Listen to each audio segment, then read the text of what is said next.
और 1:11 में अब सीधे रुक करेंगे गृह मंत्री अमित शाह के संबोधन का। हमारे संगठन मंत्री सिद्धार्थन जी,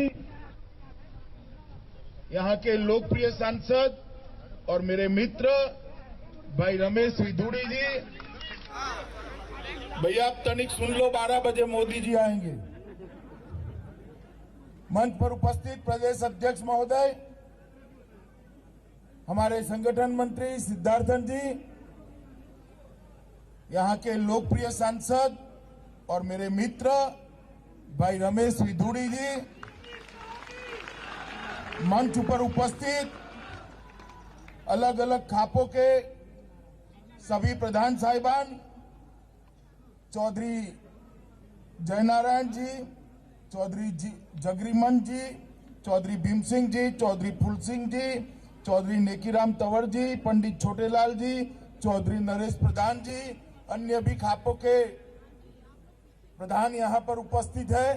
मैं सभी को विनम्रता पूर्वक प्रणाम कर मेरी बात की शुरुआत करना चाहता हूँ। मित्रों, आज हम सब भारतवासियों के लिए महत्वपूर्ण दिन है कि आज के ही दिन दो ऐसे महापुरुषों का जन्म हुआ जिन्होंने भारत के भविष्य को बनाने में बड़ी भूमिका अदा की। एक तो हमारे पूर्व प्रधानमंत्री, देश भर में आज भी श्रद्धेय अटल जी को नाम देते ही उनकी ओजस्वी वाणी हमारे स्मरण पर आती है। आज श्रद्धेय अटल जी का जन्मदिन है। और दूसरा, भारत रत्न महामना मालवीय जी, मदन मोहन मालवीय जी, देश की आजादी के आंदोलन के बहुत बड़े नेता तो रहे, परंतु बनारस विश्व हिंदू यूनिवर्सिटी बनाकर उन्होंने भारतीयता और हिंदू दर्शन शास्त्र को एक लंबी आयु प्रदान करने का काम किया। आज मालवीय जी का भी जन्मदिन है। आज के दिन, आज एक महत्वपूर्ण कार्यक्रम के लिए हम सब बनाने का काम किया था। सारी दुनिया के विरोध के बावजूद पोखरण में परमाणु परीक्षण करके एक पारमाणविक दृष्टि से दुनिया का शक्तिशाली देश बनाकर भारत को दुनिया के बीच खड़ा करने का काम यदि किसी ने किया तो आदरणीय अटल बिहारी वाजपेयी जी ने किया। आज उनका जन्मदिन है, उनकी स्मृति को हम नमन करते हैं। लेकिन आज के ठीक 2 दिन पहले यानी 23 दिसंबर को एक और शख्सियत जो भारत के प्रधानमंत्री थे, चौधरी चरण सिंह को भी मैं याद करना चाहूंगा कि मेरे बहनों भाइयों, चौधरी चरण सिंह जी केवल उत्तर प्रदेश ही नहीं, हिंदुस्तान के किसानों के एक सर्वमान्य नेता थे। किया था, कितना किया था भाई, जोर से बोलो जरा, कितना किया था? नरेंद्र मोदी जी ने 2.5 साल के अंदर ही 10 करोड़ किसानों को 95,000 करोड़ रुपया सीधा इसके बैंक अकाउंट में डाला। और आज वो 95,000 करोड़ के बाद और 18,000 करोड़ रुपया किसानों के बैंक अकाउंट में जाएगा। बीच में कोई बिचौलिया नहीं होगा, क्लिक करते ही किसान भाइयों आपके अकाउंट में वो पैसा पहुंच। इसको कहते हैं किसानों का हितैषी। मोदी जी ने जब प्रधानमंत्री बने तब से किसानों के हित को सर्वोपरि प्रायोरिटी दी है। मित्रों, मैं कुछ आंकड़े देश के किसान भाइयों के सामने रखना चाहता हूं।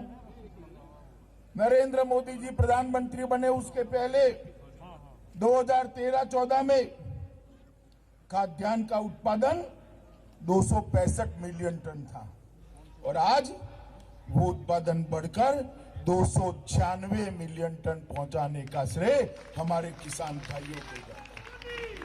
और किसान हित की बात करने वाले राहुल गांधी, जब आपकी सरकार थी, शरद पवार जी जब आप कृषि मंत्री थे, 2013-14 में किसानों के लिए कितना बजट देते थे? 2013-14 में जब यूपीए की सरकार थी, कांग्रेस की सरकार थी, सोनिया मनमोहन की सरकार थी, तब किसानों का बजट था 21,933 करोड़ रुपया। 21,900 करोड़ रुपया। कितना था भाई बोलो? सिर्फ 21,900 करोड़ रुपया। अभी मोदी जी ने बजट दिया, अंतिम बजट में 21,900 करोड़ से बढ़ाकर 1,34,399 करोड़। अरे हमारा हिसाब मांग रहा है, उल्टा चोर कुटवाल को डांटे। अरे भाई, आप किसानों को सिर्फ 21,000 करोड़ रुपया देते थे, मोदी जी ने इतने कम समय में 21,000 करोड़ में बढ़ोतरी करते करते करते करते 1,34,400 करोड़ रुपया तक पहुंचा है। मित्रों, एमएसपी की बात करते हैं। मैं आज किसान भाइयों को, देश भर के किसान भाइयों को कहना चाहता हूं, विपक्ष के नेताओं के पास कोई मुद्दा नहीं, एक कोरा झूठ फैला रहे हैं कि एमएसपी बंद होने वाली है। प्रधानमंत्री ने स्पष्ट कर दिया है, आज मैं फिर से स्पष्ट करना चाहता हूं किसानों के सामने, एमएसपी थी, है और हमेशा के लिए रहने वाली। और कम से कम यूपीए वालों को एमएसपी के लिए बोलने का अधिकार नहीं है। सालों से किसान की मांग थी कि एमएसपी का दर अपना जो खर्च है कृषि उपज का, उससे 50% होना चाहिए, 1.5 गुना ज्यादा होना चाहिए। मित्रों, मांग थी या नहीं थी बताओ? थी या नहीं थी? 70 साल तक किसी ने इस मांग को पूरा नहीं किया। नरेंद्र मोदी ने 2014 से 19 के बीच में एमएसपी की लागत, किसान की लागत से एमएसपी का भाव 1.5 गुना कर किसानों को बहुत बड़ी राहत देने का काम। मित्रों, 2009 से 2014 के बीच धान और गेहूं की खरीदी के लिए 3,74,74,000 रुपया खर्च होता था। सिर्फ 3,74,000 खर्च। ये जो बात करते हैं किसानों के हित की, मैं उनको पूछने आया हूं, आप जब शासन में थे क्या करते थे? 3,74,000 करोड़ रुपया खर्च करते थे। मोदी जी ने 14 से 19 के बीच में 3,74,000 करोड़ से बढ़ाकर 8,22,000 करोड़ रुपए का धान और गेहूं खरीदा। और आप हमें पूछ रहे, इसके अलावे मोदी जी ने ढेर सारी योजनाएं किसान के लिए लाए। मुद्रा स्वास्थ्य योजना, जमीन आपकी कैसी है, भूमि कैसी है, कौन सा खाद कितना चाहिए, पानी कितना चाहिए, कौन सी फसल अच्छी हो सकती है, ये सॉइल हेल्थ कार्ड देने का काम किया।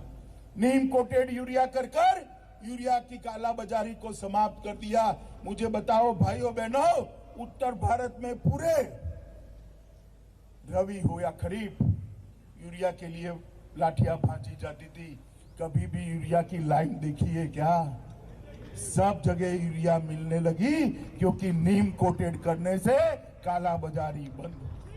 1,000 मंडियों को ऑनलाइन जोड़कर देश भर में सबसे ज्यादा भाव मिले, इसके लिए काम किया।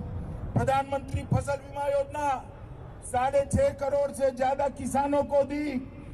10,000 किसान उत्पादक संगठन बनाए और इसके लिए 7,000 करोड़ रुपए का खर्च किया। शहद उत्पादन के लिए और 500 करोड़ रुपया दिया।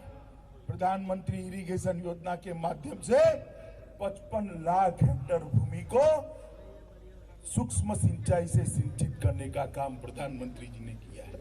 मित्रों, मैं अंत में इतनी ही बात करना चाहता हूं। अभी प्रधानमंत्री जी अपनी बात करेंगे, मैं इतना ही कहना चाहता हूं।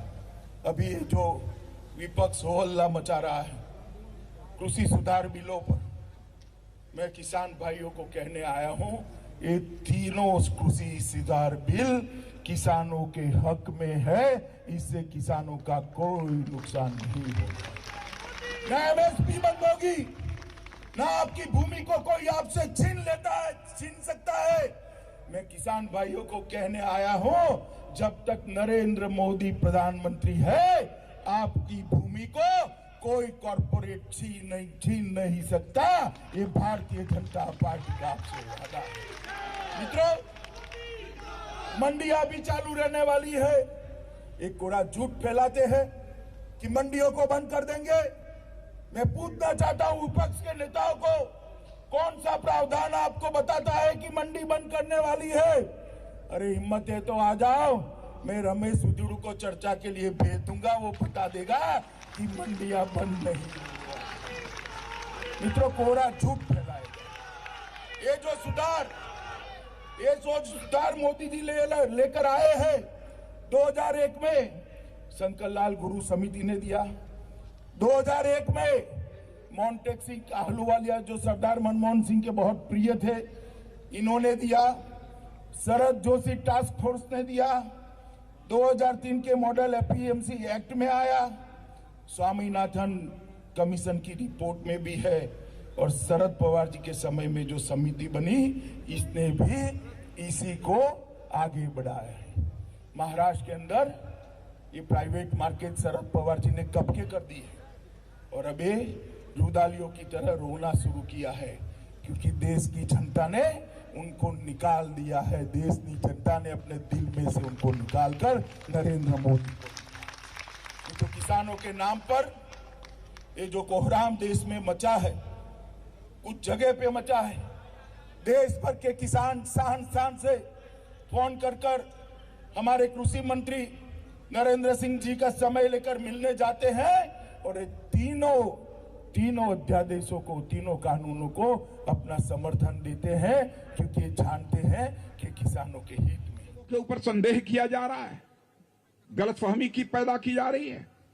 जो भी हमारे बहन भाई धरने पर बैठे हैं लंबे समय से, मैं कहना चाहूंगा उसकी पीड़ा है। भले ही वह धरने पर बैठे हों, लेकिन वह किसान हैं, किसान मां की कोख से पैदा हुए हैं, उनके प्रति हमारे मन में बेहद सम्मान है। मैं किसान का बेटा होने के नाते मैं कहना चाहूंगा, सरकार में हम लोग बैठे हैं बहनों भाइयों, हम ऐसा कोई भी काम हमारी सरकार नहीं करेगी जो किसानों के हितों पर चोट पहुंचाने वाला होगा। एक बार इस एक्ट को लागू तो होने दीजिए, साल 2 साल आप यह एक्सपेरिमेंट करके तो देखिए। इस एक्ट के अनुसार यदि आपको लगे यह किसानों के लिए लाभकारी एक्ट नहीं है, तो मैं एक दावे के साथ कह सकता हूं, जैसा मैं प्रधानमंत्री जी की अपनी नीयत को मैं जानता हूं बहनों भाइयों, इसमें जो भी संशोधन आवश्यक होगा सारा संशोधन करने के लिए हम लोग पूरी तरह से तैयार रहेंगे। पहले यह कहा गया था कि साहब इससे किसान तबाह हो जाएगा, लेकिन इसमें कुछ संशोधन किया जाए। 6 राउंड 7 राउंड बातचीत हो चुकी है। जो भी किसानों ने कहा वह संशोधन करने के लिए भी हमारी सरकार उसके लिए तैयार हो गई है। और हमारा कहना है कि समस्या का समाधान बातचीत के द्वारा भी हो सकता है। सब कुछ हो जाने के बावजूद बहनों भाइयों, आज भी मैं कहना चाहता हूं, हमारे प्रधानमंत्री जी से 2 दिन पहले ही हमारी बातचीत हो रही थी। उन्होंने कहा कि नहीं, किसी भी सूरत में किसानों के साथ संवाद बंद नहीं होना चाहिए, संवाद का सिलसिला लगातार हमारे किसान भाइयों के साथ चलते रहना चाहिए। और फिर से हमारी सरकार ने किसानों को पत्र लिखा है। मैं धरने पर बैठे सारे किसान भाइयों से विनम्रता पूर्वक मैं निवेदन करना चाहता हूं, सरकार ने बातचीत के लिए आमंत्रित किया है। आप उस एक्ट के जितने भी प्राविधान हैं उन प्राविधानों पर चर्चा करिए। आप न हो तो अपने साथ में एक्सपर्ट को लेकर आना चाहते हैं तो एग्रीकल्चर के एक्सपर्ट को लेकर आइए, उस पर चर्चा करिए।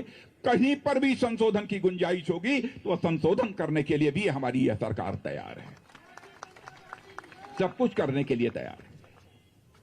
इसलिए आज के अवसर पर ज्यादा कुछ न कहते हुए मैं यही कहना चाहूंगा कि बहनों भाइयों, आप सब किसान भाइयों के द्वारा भी उनसे अपील की जानी चाहिए कि वह सरकार से के साथ बातचीत करें। और जो भी यह एक्ट 3 एक्ट सरकार ने बनाए हैं वह देश के लिए बहुत ही हितकारी हैं बहनों भाइयों।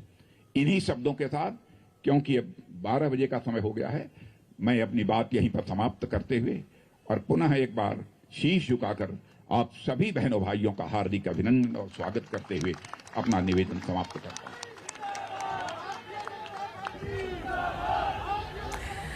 आंदोलन का 30वां दिन, किसान आंदोलन का 30वां